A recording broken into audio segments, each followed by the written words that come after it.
والتين والزيتون وطور سينين وهذا البلد الأمين لقد خلقنا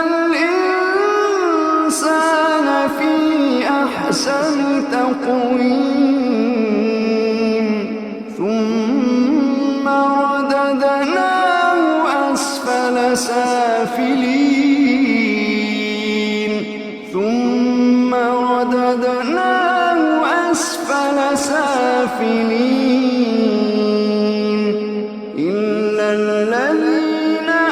آمنوا وعملوا الصالحات فلهم أجر غير ممنون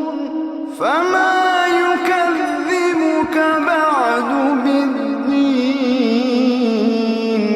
أليس الله بأحكم الحاكمين أليس الله بأحكم الحاكمين